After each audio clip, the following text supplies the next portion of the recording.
celebração um bocadinho diferente, é especial também. Hoje nós teremos o nosso momento Eco Start, mais para o final da celebração.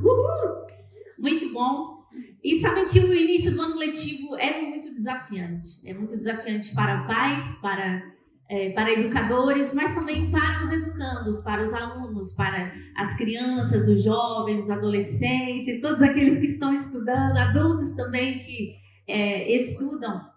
E acredito, participando ativamente da vida dos meus filhos, este ano, por exemplo, o meu João Gabriel, ele vai iniciar-se no 7º ano de escolaridade. É verdade, eu tenho um menino que tem 12 anos de idade. Eu sei, não parece, né? Mas... e ele vai mudar de escola, quer dizer, já mudou, né? Ele mudou de agrupamento e são tantas inseguranças, são tantas incertezas que batem, né, à porta do nosso coração. Para alguns é apenas um começo, para outros um recomeço, para outros apenas mais um ano entre tantos outros a ser vivido.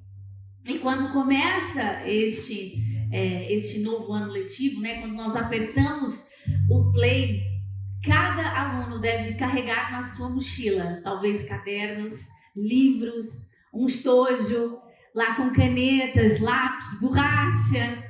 É uma animação completa lá em casa. Vamos comprar os nossos materiais. É verdade, eles levam tudo isso dentro das suas próprias mochilas. O que há lá dentro? Para além de cadernos, para além de materiais de desgaste, não são só cadernos e livros que os nossos filhos, que os nossos educandos, que os nossos jovens levam para a escola. Também dentro da mochila ou a mala deve ir carregada de convicções. A mochila dos nossos filhos, dos nossos jovens, adolescentes e dos adultos também devem ir carregadas de valores. Valores imutáveis, princípios inabaláveis. O grande problema é quando dentro da mochila o mundo quer enfiar lá dentro à força as suas ideologias. O mundo quer colocar dentro da mochila dos nossos filhos, dos nossos educandos, as suas próprias convicções. O mundo quer colocar lá dentro pressão, quer colocar comparações. O mundo quer enfiar à força na mochila dos nossos filhos vícios, mentiras. E a pergunta que eu me faço, que acho que todos nós deveríamos nos fazer nessa manhã, é: do que é que os nossos filhos irão carregados? O que é que vai dentro das mochilas? Quando nós olhamos para o cenário atual à nossa volta, nós percebemos que nós não estamos apenas a enviar os nossos filhos para meramente as suas escolas, nós estamos a enviar os nossos filhos para um campo de batalha. É uma guerra. São guerras semânticas, são guerras ideológicas e há uma guerra espiritual acontecendo todos os dias que nós abrimos as nossas portas, a porta da nossa casa, para enviar os nossos filhos para as suas escolas, para a sua vida acadêmica de um modo geral. E sabem, os tempos são maus. As pessoas têm se tornado cada vez mais más e distantes da própria humanidade. O sistema é essencialmente corrompido. E hoje, nessa manhã, a proposta é que nós possamos nos perguntar a nós próprios: como é que eu vou enviar o meu filho para esta guerra? Será que nós seríamos capazes de enviar alguém para uma guerra sem as armas necessárias? Imagine enviar um soldado sem o treinamento necessário. Ouvi dizer que alguém está indo treinar para entrar na polícia. Há um treinamento. Ninguém vai para a rua fazer patrulha sem a sua arma. Ninguém vai para a rua conter a criminalidade, conter o avanço da maldade sem estar preparado. E como é que tu tens enviado o teu filho para este campo de guerra? Essa palavra hoje, nesta manhã, é para pais, para educadores, para avós, para tias, para tios e também para os próprios adolescentes, jovens, todos aqueles que irão enfrentar as suas batalhas, iniciando agora na sua vida acadêmica. Não podemos enviá-los sem capacete, sem munição, não podemos enviá-los sem um colete à prova de balas. Nós não podemos enviá-los sem um treinamento adequado para que eles possam se defender. E muitas vezes é exatamente isso que acontece quando nós os enviamos para as suas vidas acadêmicas, sem as ferramentas espirituais necessárias. E hoje eu quero falar convosco sobre exatamente isto, sobre as ferramentas necessárias para transitarmos no campo de batalha da vida e sermos vitoriosos. Vamos abrir as nossas Bíblias no livro de 2 Timóteo,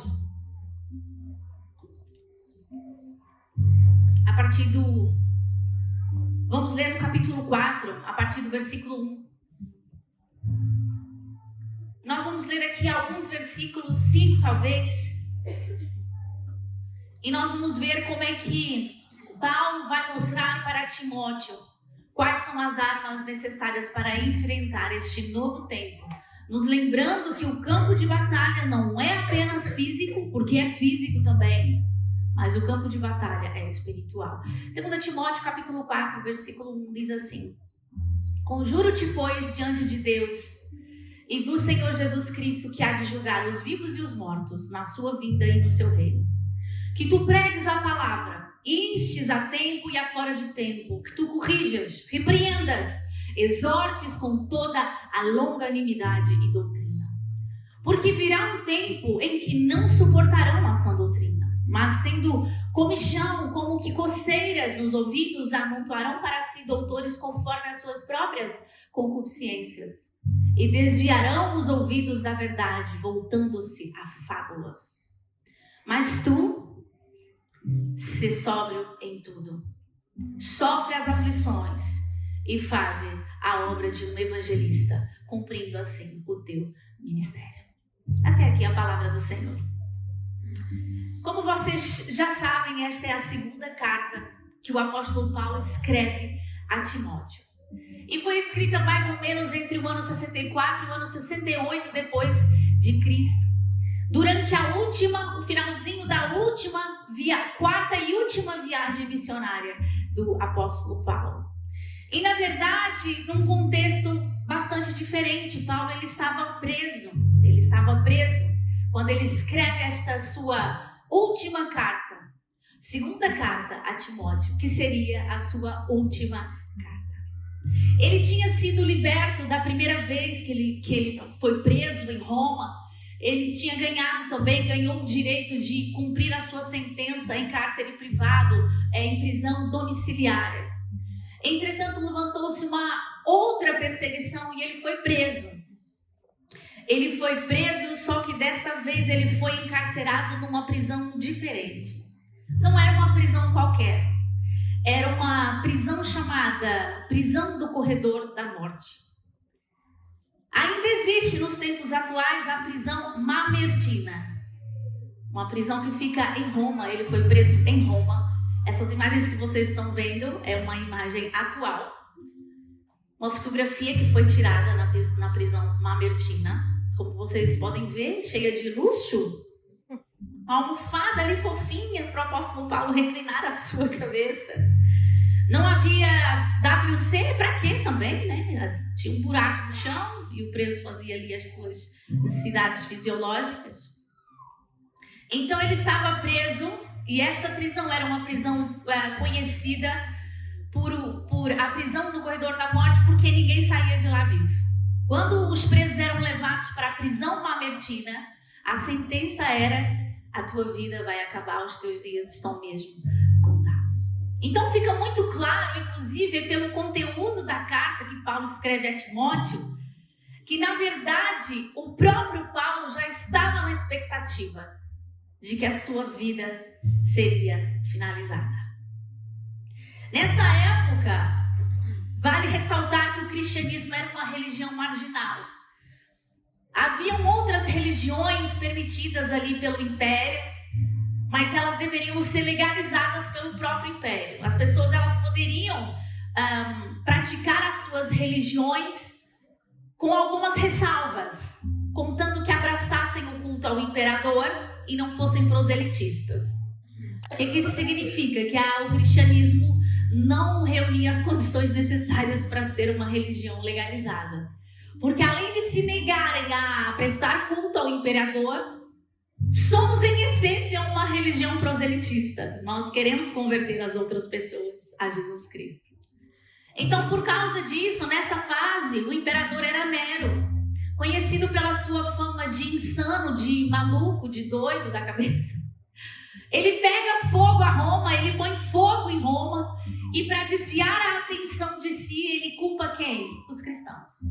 Ele fala, foi os cristãos que colocaram fogo em Roma. E a partir daí levanta-se uma perseguição feroz. Os cristãos, eles eram empalados vivos e colocados, distribuídos pela cidade, e acendia-se um fósforo. Funcionava como uma tocha humana para iluminar Roma durante a noite. E é neste cenário que Paulo é preso. Ele está preso na prisão mamertina, na expectativa de que a sua vida seja tirada de si. E sabem que eu fico pensando, Paulo sabendo que seria a sua última carta, o que nós escreveríamos nesta carta? O que tu escreverias se tu soubesses que era a tua última oportunidade de escrever e falar alguma coisa a alguém que tu amas muito? Imagina que fosse a tua última oportunidade de dizer algo a alguém que tu estimas, que tu amas de todo o teu coração. Julgo eu que todos nós escreveríamos as coisas mais importantes, as coisas mais essenciais, coisas das quais nós não abriríamos mão de dizer. E foi exatamente isso que o apóstolo Paulo fez. Então, quando nós olhamos para a carta, a segunda carta de Paulo a Timóteo, nós temos que olhar com estes olhos. Nós temos que olhar com olhos de primordial. É algo que eu não posso abrir mão. São fundamentos essenciais para a nossa caminhada cristã. E de fato, Timóteo era uma pessoa muito importante na vida do apóstolo Paulo. Timóteo tinha acompanhado Paulo em outras viagens missionárias. Eles tiveram a oportunidade de viver 3 anos juntos, pastoreando a igreja de Éfeso. Paulo confiava muito em Timóteo. E Timóteo era um jovem, talvez aí na casa dos seus 17, 18 anos. E então, quando Paulo prossegue viagem, toda aquela confiança é depositada em Timóteo. Ele impõe as suas mãos sobre Timóteo. E Timóteo fica sendo responsável da igreja em Éfeso. Então, Timóteo está em Éfeso. Paulo está em Roma e Paulo escreve esta carta.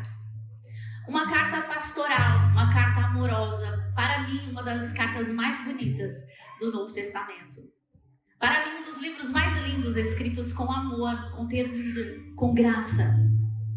Mas com muito ensino e com muita correção também. Na expectativa de passar o seu cajado. Sabe que nos primeiros capítulos, Paulo demonstra toda a sua confiança em Timóteo, reforçando a fé inabalável de Timóteo, reforçando também, enaltecendo a graça e o favor de Deus que estão sobre a vida de Timóteo, e a forma como ele tem levado e tem discipulado e tem pastoreado a igreja em Éfeso. Existe muita sinceridade quando o apóstolo Paulo abre o seu coração a Timóteo e diz: é nesta fase da minha vida que eu estou aqui sozinho, precisando de uma capa para me aquecer. Não tem uma cobertinha, não tem uma mantinha para me aquecer. Quando tu vieres, traz uma capa para mim. Sabe por quê? Porque todos me abandonaram. Eu fui traído, viraram minhas costas, eu estou completamente sozinho. Mas estou animado. Estou animado porque em breve a minha vida eu serei apresentado diante de Deus como libação.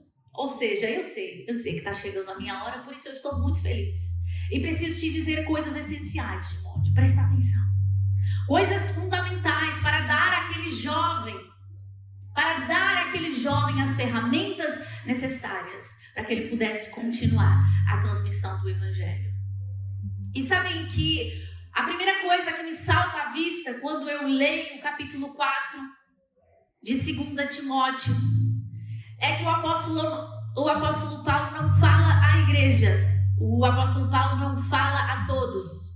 O apóstolo Paulo fala a Timóteo. Ele tem certeza do que quer dizer e o faz de um modo personalizado. Não a um grupo de pessoas, mas ao seu discípulo amado. A carta começa com amado Timóteo, evidenciando a forma singular, particular, como Deus nos vê, como Deus olha para cada um de nós e como Deus espera que nós possamos assumir a nossa missão. O apóstolo Paulo diz: tu, porém, amado Timóteo. E isso me leva ao meu primeiro ponto, que é a primeira arma apresentada pelo apóstolo Paulo, é a nossa responsabilidade individual. Mas tu, porém, a primeira palavra em foco é pessoal, é intransmissível, é intransferível, não é sobre nós, não é sobre todos, não é sobre os outros, é sobre tu, entre aspas, é sobre ti. Às vezes nós temos a tendência de olhar as questões espirituais da fé de um modo generalista. Nós, enquanto igreja, nós, enquanto comunidade, enquanto família de Deus. E o apóstolo Paulo está a falar tu. Porque apesar destes conceitos serem extremamente importantes e centrais na nossa cristandade, fundamentais para a caminhada cristã, há um aspecto que não pode ser ignorado: a nossa responsabilidade individual. Sabem por quê? A equipe de oração pode orar por nós, mas eles não podem orar no nosso lugar. O pastor pode trazer-nos uma palavra aqui no domingo de manhã abençoada, e nós sermos abençoados e cheios do Espírito Santo, mas ele não pode ler a Bíblia no teu lugar. Ele não pode ler a Bíblia no meu lugar. Podemos fazer súplicas diante do Senhor por toda a comunidade, mas a gente não pode se relacionar no lugar um dos outros. Existe uma responsabilidade individual, e esta é uma ferramenta essencial para que nós possamos transitar na batalha da vida e sermos vitoriosos. Existe um lugar de singularidade que não pode ser substituído. Os teus pais não o podem fazer no teu lugar. Apesar dos teus pais orarem por ti, eles não podem orar no teu lugar. Tu precisas de cultivar uma vida de oração aos pés do Senhor. Tu precisas cultivar um relacionamento de intimidade, de proximidade. Ninguém vai te substituir neste lugar. E é tão interessante que em toda a carta o apóstolo Paulo diz tu, porém, 3 vezes. O primeiro está lá no capítulo 3.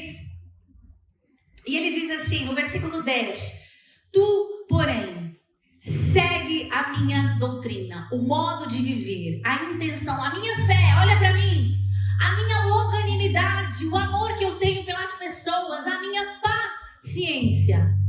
Tu, porém, o que ele quer dizer com isso? Tu, porém, Timóteo, segue os bons exemplos. Tu, porém, Júlia, tenha uma referência na tua vida. Tu, porém, Lucas, segue os bons exemplos. Tu, porém, Gabi, segue os bons exemplos. Muitos irmãos na fé, nessa fase, estavam se afastando da verdade do Evangelho, se deixando levar por falsas doutrinas, por outros mestres gnósticos. Politeísmo era enfatizado naquela sociedade, havia muita idolatria, a cultura helenista estava instalada naquele lugar, e muitos não estavam conseguindo lidar com a pressão social, e eles estavam se afastando da verdade. Eles podem, Timóteo, tu, porém, não. Olha para os bons exemplos. Tu, porém, segue a doutrina, a verdade. E o apóstolo Paulo estava a perguntar, parafraseando: quem é a tua referência? Quem são os teus exemplos na tua vida? Eu que te ensinei a verdade? Eu que te discipulei? Ou a filosofia vã deste século, que pretende levar o maior número de pessoas para o inferno? Para os filhos, para os jovens, quem tem sido a referência na tua vida? Quem tem sido referência na tua jornada? Será que tu tens te esforçado para aprender a doutrina? O que é doutrina? Os bons ensinamentos dos teus pais, da tua mãe, do teu pai, dos teus pastores, da tua liderança? Ou será que a tua referência tem sido aquela pessoa desconhecida que faz vídeos de 15 segundos no TikTok? Foi bom? Às vezes a opinião de alguém que tu nunca viste na vida, de alguém que sequer sabe o teu nome, tem mais importância do que a opinião daquele que te põe comida na mesa, que compra os teus Air Force. Falei certo? Que compra as calças que tu estás vestido. Quem tem sido a tua referência? Uma arma essencial para que tu possas transitar na batalha da vida. Tu, porém, segue os bons exemplos. Quanto aos pais, vocês pensaram que iam ficar de fora? Quem tem sido a tua referência? Pai, mãe. Quais são os teus bons exemplos que tu estás a seguir? Para que tu possas também ser um referencial na vida dos teus filhos. Para que tu possas ensinar a dignidade, o favor, a graça de Deus aos teus filhos. Será que tu tens te esforçado para lhes ensinar as Sagradas Escrituras? Deuteronômio no capítulo 6, versículos 6 e 9. Podes abrir, já que tens uma Bíblia de papel? Gente, essa antiguidade raríssima. Deuteronômio no capítulo 6, no versículo 6 ao versículo 9. O pastor vai ler aqui pra gente.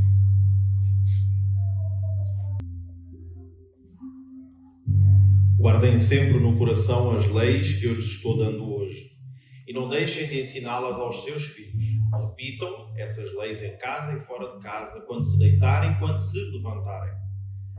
Amarrem essas leis nos braços e na testa para não as esquecerem, e as escrevam nos batentes das portas das suas casas e nos seus portões. Eu peço desculpa que eu lembrei-me desse versículo agora, está bem? Por isso não passou nas telas. Então aquilo que o nosso pastor acabou de ler é assim: aprende tu a lei. Tu precisa, filho, vai ler a Bíblia. Sabe quando é que teu filho vai aprender a ler as Escrituras? E vai ter isto como um hábito na sua própria vida? Quando ele começar a ver tu fazeres isso. Quando os teus filhos virem tu sentado à tua mesa, lendo as Escrituras. Porque o exemplo ensina mais do que falácias. Aquilo que nós acabamos de ouvir, amarra no teu coração. Fala da palavra quando te levantares. Fala da palavra quando vocês estiverem à mesa. Falem da palavra andando pelo caminho. O que isso quer dizer? Em todo o tempo. A palavra de Deus tem que fazer parte da nossa rotina diária. Para que tu sejas um exemplo e para que os teus filhos olhem para ti como um exemplo a ser seguido.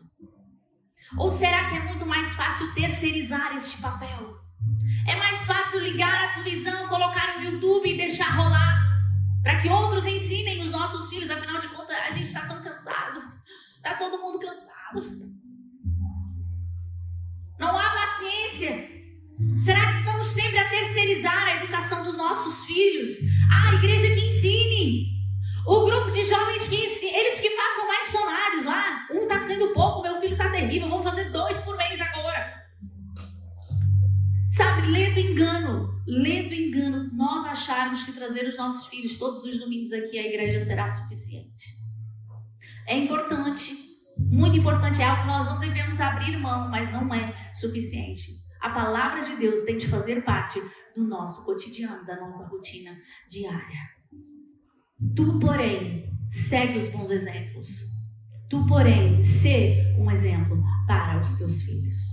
O segundo tu, porém, que o apóstolo Paulo diz a Timóteo aqui na carta, na sua segunda carta, está lá no capítulo 3, no versículo 14. Olha só, tu, porém, permanece naquilo que aprendeste e de que foste inteirado, sabendo de quem o tens aprendido. Então nós percebemos que a responsabilidade individual não fica só na esfera da semântica. Vem para o aprendizado na prática. Tu, porém, permanece no fundamento. Permanece na aplicabilidade daquilo que eu te ensinei. Este versículo, na verdade, faz parte de um conjunto de ensinamentos que o apóstolo Paulo está escrevendo com o intuito de encorajar o jovem Timóteo a permanecer enraizado nas Escrituras. As Escrituras são a base sólida para o desenvolvimento físico, social, emocional, intelectual e espiritual de todo o cristão. No versículo 16, o apóstolo Paulo diz assim, sabe a palavra? Toda a Escritura é apta para o ensino. Toda a Escritura tem a sua aplicabilidade prática. Tudo aquilo que tu precisares resolver na tua vida, a Bíblia tem a resposta. A Bíblia é a palavra de Deus, a totalidade de tudo aquilo que Deus queria dizer aos seres humanos. Vejam só, para a nossa saúde física, Timóteo era uma pessoa de saúde frágil, tinha alguns problemas estomacais, e o apóstolo Paulo dá indicações de como é que ele poderia resolver esta questão prática. Ao invés de procurar no ChatGPT, nós podemos abrir as nossas Bíblias. E é exatamente isso que o apóstolo Paulo está dizendo a Timóteo. Tu, porém, permanece no fundamento. Tu, porém, em oposição à forma como a maioria das pessoas estavam a viver. Tu, porém, segue os bons exemplos. Ainda que a maior parte dos teus colegas não levem a sério. Tu, porém, permanece firme no fundamento. Tem a ver, na verdade, com quem somos. Tem a ver, na verdade, com quem tu és. É por uma questão de identidade. Tu, o teu nome, tu não és a maioria. Tu não vives em simbiose com os teus colegas. Não interessa o que os outros fazem. Tu, porém, permanece. É exatamente isso que o apóstolo Paulo está a dizer. Eu te dei um nome próprio. Existem características únicas que compõem a tua personalidade. Tu és um filho amado de Deus. E sabem que isso nos mostra que aquilo que nós fazemos é determinado por aquilo que somos. Quem somos determina o que fazemos. Na verdade, devemos filosofar um pouquinho para a gente entender o que é que isso quer dizer. Nós não somos aquilo que fazemos, ok? Se nós errarmos, a nossa identidade não é o erro. Nós não somos definidos pelos nossos erros. A nossa identidade, a tua identidade não é reduzida pelo erro que tu cometes. Portanto, nós não somos a nossa falha. Nós não somos as nossas fraquezas, os nossos equívocos. Porém, quem somos, com toda a certeza, vai determinar o que fazemos e a forma como nós vivemos. E isso me leva ao meu segundo ponto. É o último porém do apóstolo Paulo. E ele diz assim: tu, porém, sê sóbrio e suporta as aflições. E isso me leva a pensar que o apóstolo Paulo está chamando a atenção do seu amado Timóteo para que ele pudesse estar em conexão constante com a realidade. A conexão com a realidade é algo que tem sido deixado de lado na nossa geração. E a geração futura vai sofrer as consequências disto. E nós precisamos analisar que no capítulo anterior o apóstolo Paulo ele previne o amado Timóteo numa espécie de profecia, ou se você preferir, uma premonição acerca dos tempos finais, acerca dos tempos que se avizinhavam. Ele diz assim: Timóteo, presta atenção, nos últimos dias haverá homens amantes de si mesmo, avarentos, presunçosos, soberbos, blasfêmios, desobedientes aos pais e as mães, ingratos, profanos, sem afeto natural. Morreu alguém em praça pública. Não pensava como eu? Ainda bem. Devia ter ido mais cedo.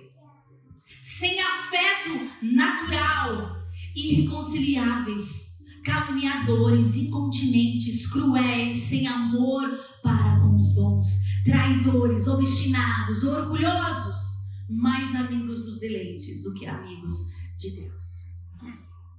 E sabe, essas pessoas, Timóteo, eles vão rejeitar ouvir a verdade. Aqueles que não pensarem como estes maus serão perseguidos, serão mortos, serão martirizados. Tu, porém, sê sóbrio. O que isto quer dizer? Em oposição, aqueles que vão sentir comichão nos ouvidos quando ouvirem a verdade, eles se desviarão os ouvidos da verdade. No versículo 4 ele diz assim: se desviarão os ouvidos da verdade e se aplicarão às fábulas. E na verdade, meus irmãos, que coisa incrível. Isto é escrito ainda no primeiro século da cristandade e parece tão, mas tão atual. Senhorão, basta ligar, abrir aí o teu telefone, um canal de notícias, para nós vermos o retrato da nossa sociedade. Infiéis, homens amantes de si mesmos, caluniadores, blasfemos, desobedientes aos pais e às mães. Outro dia vimos uma notícia de um adolescente que estava no mundo encantado das fábulas. Ele queria ir conhecer uma rapariga que conversava, eles conversavam pela internet através do Jobs, numa outra cidade, bem distante da sua. Os pais disseram, obviamente que não, meu filho, claro que não. Pois um menino de 12, 14 anos, não sei, foi lá na gaveta do pai, pegou a sua pistola, matou o pai, a mãe e o irmão. Por quê? Porque ele está conectado às fábulas. Ele estava completamente desconectado da realidade. Este é o retrato do mundo moderno. Uma geração que foge constantemente da realidade. Existem jovens no meio de nós que no domingo de manhã estão sempre muito sonolentos. Sabe por quê? Passam a noite inteira jogando no seu mundinho virtual. Mas que isso? Qual é o problema do miúdo jogar? Ai, pastora, que exagero! Mergulhados no mundo virtual, cheio de ideologias vazias, desconectadas da realidade. Opiniões fabricadas, uma busca incessante por aprovação. O que é que diz a maioria? Então é isso que a gente vai fazer. Ainda que esteja completamente desconectado da realidade. Qual o problema? A sociedade, meus irmãos, está letárgica, anestesiada, tentando constantemente escapar da realidade, através de tantas distrações. Eles podem, Timóteo, tu porém não, ser sóbrio. Mantenha os teus pés firmes na realidade. Cada um preso no seu universo paralelo. Quer seja digital ou seja emocional, existe uma fuga constante que só mascara um problema interno. Será que nós estamos a perder a mão na educação dos nossos filhos? Porque eu digo isso para jovens e adolescentes, mas digo isso também para adultos. Eu própria já testemunhei adultos que não conseguem ficar sentado ouvindo o pastor pregar sem scrollar no seu Instagram. Vocês acham que isso é normal? Que isso está conectado com a realidade? Que isso é ser uma pessoa sóbria?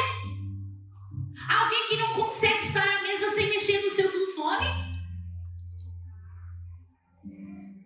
Mantém-nos num mundo de ilusão. O maligno está a ganhar terreno e nós estamos a colocar likes em vídeos engraçados na internet. Mas sabem, não preenche, atrasa, atrapalha o nosso desenvolvimento emocional, intelectual e espiritual. E o apóstolo Paulo está a dizer a Timóteo: tu, porém, ser sóbrio. Essas pessoas todas estão conectadas a fábulas. Tu, porém, mantém o teu pé no chão. Às vezes nós nos esquecemos de quem nós somos em Cristo. E somos atraídos para as fábulas, fazendo o que os outros fazem para nos sentirmos aceitos. Todos nós já passamos por isso. Todos nós já fomos pela opinião da maioria em algum momento. Outro dia eu ouvi alguém dizer, não vou dizer quem, tá bom? Vocês não fiquem tentando adivinhar, mas alguém disse assim: Deus me livre, não vou usar isso, o que meus colegas vão dizer? Eles podem, tu porém, Timóteo, não. E sabem que nós não podemos nos render à necessidade emocional de nos sentirmos aceitos. Não podemos.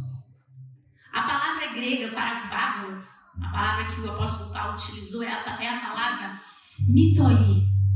É a raiz da palavra mito. No contexto bíblico não eram apenas historinhas infantis de ninar, mas eram histórias inventadas, narrativas falsas, criadas e apresentadas como verdadeiras. Eram apresentadas como verdades espirituais até. Ensinos distorcidos, especulações religiosas. Havia muita tradição judaica exagerada, muita filosofia humanista que competiam com a mensagem do Evangelho, mas eram narrativas que agradavam os ouvidos. Seria para nós esse Evangelho light que nos é apresentado. Jesus cura, Jesus salva, Jesus ama. Jesus te aceita como tu és. Ok, tudo bem? O Senhor é, Jesus é tudo isto que eu acabei de dizer. Mas Ele também é justiça. Ele é fogo consumidor. E somente aquele que tem as suas mãos limpas e o coração puro poderá permanecer na sua presença. As narrativas das fábulas são mais agradáveis aos ouvidos do que a dura mensagem de arrependimento e de santidade. Então o apóstolo Paulo ele diz: em oposição a tudo isto, tu, porém, se sóbrio. Enquanto o mundo vive embriagado de ilusões, Deus nos chama à sobriedade. A sobriedade na mente, a sobriedade no coração, a sobriedade nas tomadas das nossas decisões, nas reações. Nós não somos os outros, nós não somos todos. Nós precisamos estar sóbrios para discernir o que é verdade e o que é a mentira. No mundo de tantas opiniões falaciosas, permanecer desperto e conectado com a realidade, enquanto muitos outros querem apenas dormir. É mais agradável. É a única forma, meus irmãos, dos nossos filhos e nós próprios resistirmos às fábulas que nos são apresentadas. É nos mantermos sóbrios. Há fábulas modernas. E isto com certeza a nossa posição, o nosso posicionamento.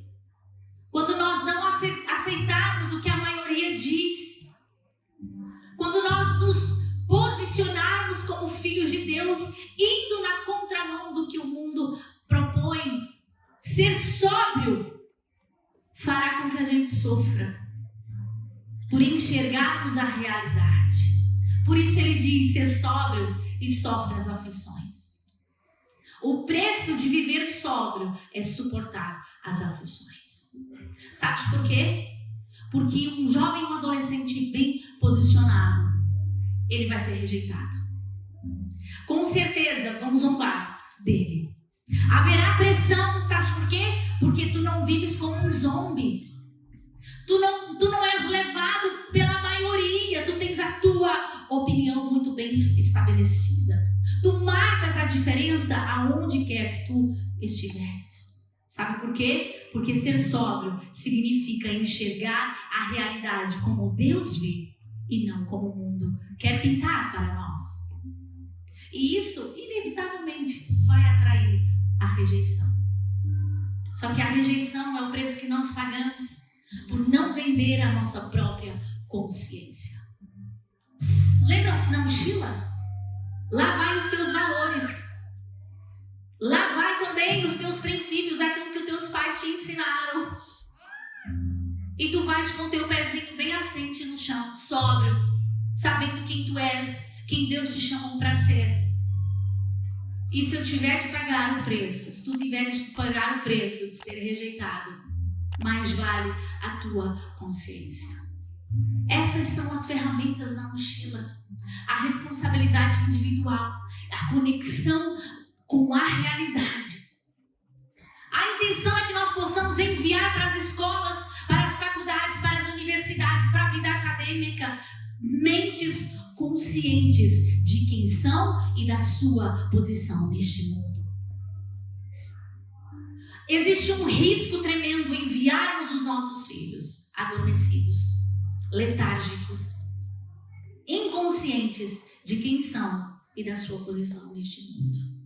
Nós precisamos, porque uma mente consciente da própria identidade não vai depender de aceitação. Uma mente desperta que sabe quem é, que sabe quais são os seus valores, não depende da aceitação do mundo. Por isso eu tenho uma frase que eu digo aos meus filhos todos os dias. Ainda que eles se cansem, não tem problema nenhum. Eu digo, meu filho, não te esqueças quem tu és. Por quê? Porque tu és um filho e tu és amado. Um filho de Deus tem os seus próprios valores. Ele é regimentado pela legislatura do céu. Não faz o que os outros fazem, não andam aonde os outros andam, porque sim. Mas tudo o que fazem, como reagem, como vivem, está atrelado à sua verdadeira identidade. E tu és amado, meu filho. Tu tens o maior amor do mundo, está aqui dentro da tua casa. Tu não precisas, tu não dependes da aceitação e do valor do mundo. E nós precisamos, é urgente nós assumirmos essa responsabilidade de educar os nossos filhos para serem mentes despertas e não adormecidas. E a partir de uma identidade bem definida, bem desperta, os nossos filhos, eles começam a ter um sentido urgente de missão. Porque além de ser e de viver, eu preciso fazer alguma coisa. Existe um sentimento urgente de missão no meu coração que eu preciso transferir ao meu filho, aos meus filhos. Porque afinal de contas, o campo de batalha não é apenas um campo de batalha, é um campo missional. Esse é o meu terceiro e último ponto. Nós precisamos colocar essa ferramenta na mochila.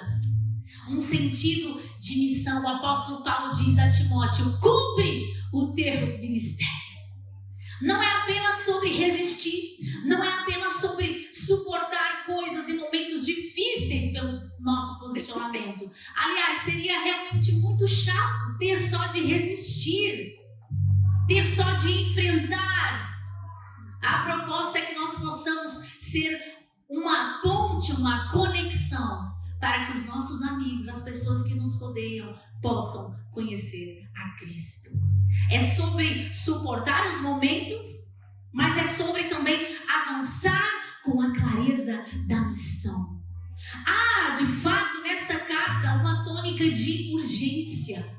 Os dias da vida do apóstolo Paulo estão contados. Ele quer garantir que o seu amado discípulo continue o bom trabalho feito até então. E dá para perceber nas entrelinhas que Timóteo parecia não ser alguém muito confiante. Como é que a gente chega a essa conclusão? Lá no capítulo 1, o apóstolo Paulo, no capítulo 1, versículo 6, o apóstolo Paulo, ele anima Timóteo para que ele possa reavivar a chama no seu coração. Reavivar, fazer sobressair, fomentar, aguçar. Porque na verdade, queridos, a missão é algo, não é algo para um futuro distante. Deus não está na expectativa de que vocês cresçam para que vocês possam pregar a palavra, ser luz na vossa escola. Não, começa exatamente no lugar onde tu estás hoje, na tua escola, na tua faculdade, na universidade, junto dos teus amigos. Cada discípulo de Jesus é um emissário enviado para uma missão: manifestar a graça de Deus em tudo que fazemos, na forma como nos comportamos, na forma como reagimos, na forma como tratamos as outras pessoas. A graça de Deus, o favor, a bondade do Senhor, a luz de Cristo é irradiada por onde quer que nós andarmos. Cumpre o teu ministério. E sabe, tu não precisas de ir para a África para fazer a tua missão. O teu campo missionário é exatamente onde tu estás hoje.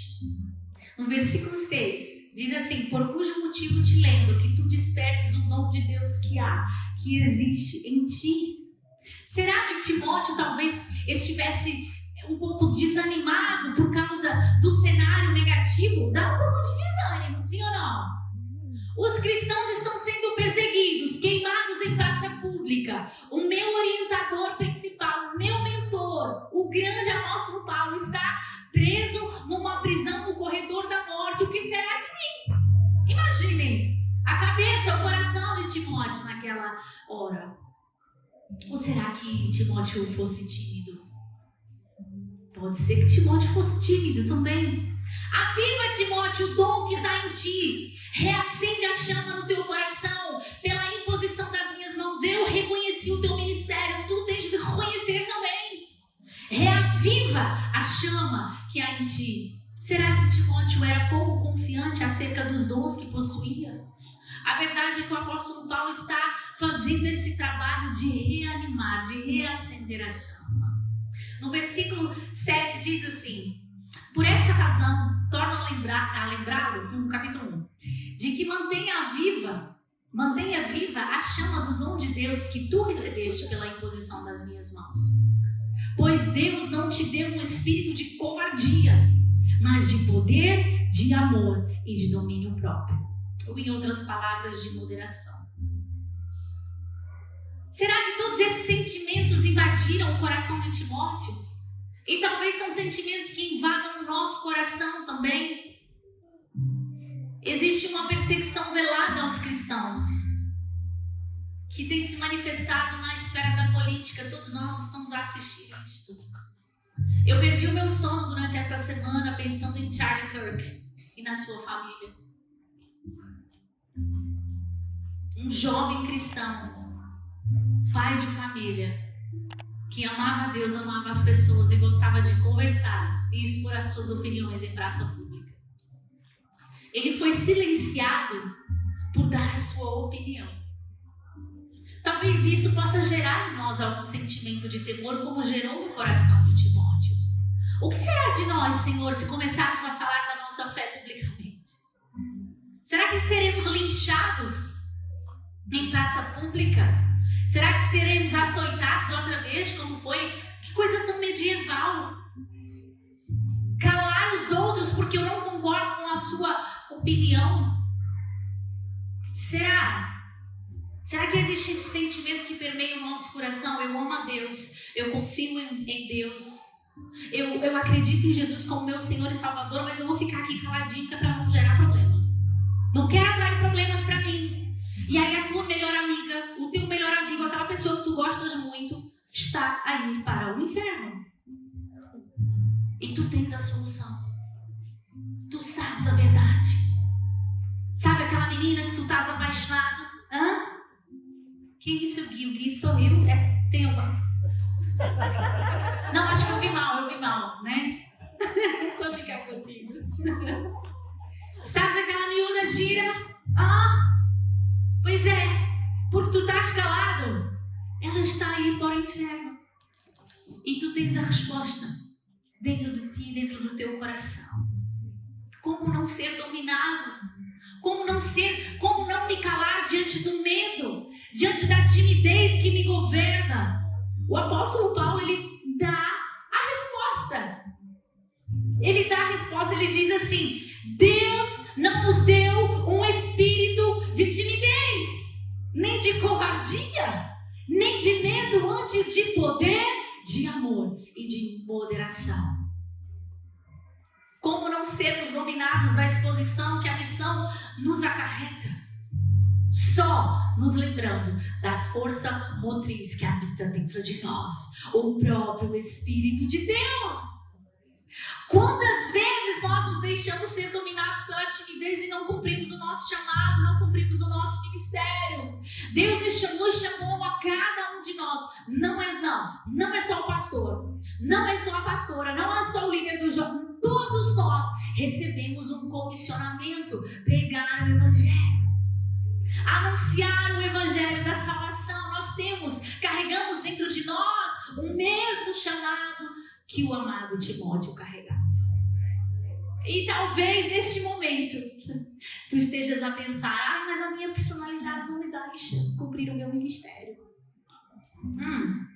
Eu sou tímido. Sabe que na verdade a tua personalidade, o teu temperamento, eles foram criados por Deus na medida exata do cumprimento do teu chamado. Não, Deus não errou. Deus não se equivocou ao te fazer uma pessoa introvertida. Agora bugou o sistema. Que isso? Mas a pastora disse que não pode ser tímido, que existe uma diferença substancial entre timidez e introversão. A timidez, na verdade, é uma reação emocional de medo, de insegurança diante da exposição social. Timidez não, eu não vou falar lá na frente porque o que vão pensar de mim? E se eu gaguejar? E se as pessoas começarem a rir de mim? E se eu errar na minha oratória? Isso é timidez. É uma ansiedade causada pela sensação de incapacidade, provocada pelo receio do julgamento alheio. Então, na verdade, a timidez pode travar alguém de falar, pode sim travar alguém de expor as suas ideias e de mesmo assumir a sua responsabilidade publicamente, mesmo que a pessoa possua muitas capacidades. A timidez está intimamente ligada ao nosso ego. Então, a timidez é um problema de ego. Eu estou mais preocupada comigo do que aquilo que Deus espera de mim. Então nós precisamos resolver a questão do ego. Como é que a gente resolve isso? Não tem a ver conosco. A mensagem não é nossa, a mensagem é dele. Nós somos apenas emissários. Não está ligado diretamente à tua personalidade, a quem tu és. Diferentemente da timidez, a introversão é um traço de personalidade. A introversão não é um sentimento. A introversão é aquela pessoa, o introvertido é aquela pessoa que prefere ambientes mais calmos, conversas mais profundas, longe do barulho das multidões, da confusão. Isso é uma pessoa introvertida. Isso está relacionado à nossa personalidade. O introvertido, na verdade, isso é muito interessante. Ele tem a capacidade de ser um ótimo comunicador. Eu já vi uma pessoa introvertida pregar a palavra brilhantemente. O introvertido pode ser um líder. A única diferença é que a sua energia não é recarregada na confusão, no barulho, no meio das pessoas, é no silêncio. E sabem que na verdade a timidez é uma barreira emocional, é um excesso de ego. E nós precisamos resolver isso. O que o apóstolo está falando aqui para Timóteo não tem nada a ver com o teu temperamento, Timóteo, mas com o teu ego. O teu ministério já foi confirmado. Deus está contigo e tu tens uma força motriz dentro de ti que te capacita a pregar o Evangelho e a cumprir o teu ministério. A solução é entender que não é sobre nós, não é sobre aquilo que nós conseguimos fazer, mas é sobre a graça de Deus e o Espírito Santo que está dentro de nós. E sabe que na verdade a timidez é pecado. Tá piorando, né? Tá degringolando. Não pode ser tímido, além de não poder ser tímido, é pecado. É pecado. Porque a timidez está intimamente conectada com a covardia. Quando nós somos covardes com a palavra de Deus, nós estamos negando o poder e a eficácia do sangue que foi derramado naquela cruz. É por isso que em Apocalipse, no capítulo 21, no versículo 8, diz assim: os tímidos não herdarão o reino dos céus. Por que nós não estamos pregando a palavra? As pessoas que estão à nossa volta, por causa da nossa timidez, por causa de nós próprios, por um problema de ego, por eu me achar alguma coisa. Pois é, o reino dos céus não são para os tímidos.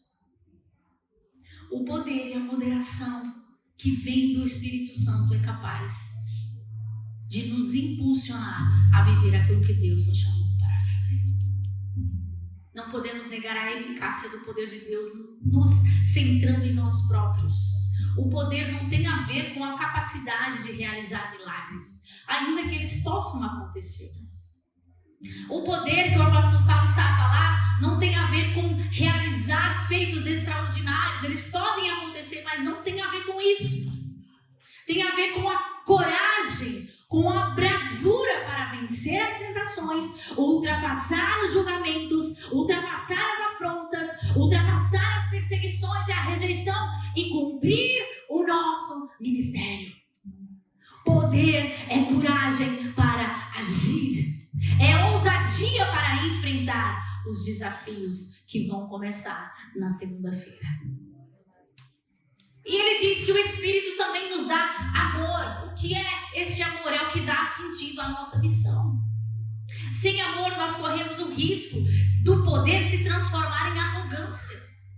E o amor de Cristo nos constrange e nos comove a anunciar a sua graça por amor aos outros. Cumprimos o nosso ministério não para provar alguma coisa a alguém, mas por compaixão de todas as almas que estão a caminho da destruição eterna. O amor é o que nos mantém firmes na motivação correta. O amor é o combustível, o princípio ativo que transforma a nossa missão em compaixão pelas almas perdidas. E o apóstolo, por fim, diz que nós precisamos de moderação para cumprir o nosso ministério. Tu não precisas chegar lá na tua escola amanhã e dizer assim: aceitas Jesus ou vais para o inferno. Vais queimar eternamente. Hashtag fica a dica. Não, moderação, que é isso? Uma mente equilibrada. Capacidade de agir com discernimento. É agora, Deus, que eu devo falar. É nesse momento, Senhor, confirma. Que passe o passarinho agora. Não, tô brincando. Moderação, uma conexão que eu tenho interna com o Senhor, de perceber os ambientes. A moderação nos mantém centrados, impede que a missão seja feita de qualquer forma, por emoção, com rigidez ou com muita superficialidade. A moderação é a sabedoria que funciona como uma espécie de bússola, mantendo a missão na orientação e na cadência correta. O poder nos capacita com coragem. O amor nos capacita com motivação. E a moderação nos dá sentido e direção. Sem essas três ferramentas, a missão se torna impossível. Com elas, o nosso chamado pode ser cumprido, efetuado em qualquer contexto. Vamos ficar de pé?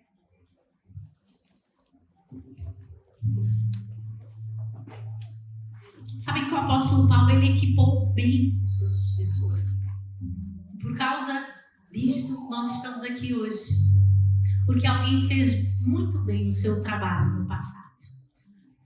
E nós recebemos essas ferramentas, recebemos essas orientações para que as possamos também dar. Possamos transmitir aos nossos filhos, aos nossos educandos. Essa é a nossa responsabilidade como pais, como educadores. Paulo passou o bastão ao seu discípulo amado, totalmente descansado de ter cumprido a sua missão. E hoje nós estamos aqui para equipar a nova geração. Nós estamos aqui para muni-los com as ferramentas corretas para que eles possam ir para os seus campos missionários, para que eles possam ir para as batalhas das suas vidas. A gente não vai estar lá. Mas a nossa confiança, a nossa segurança é de que eles saíram de casa bem equipados.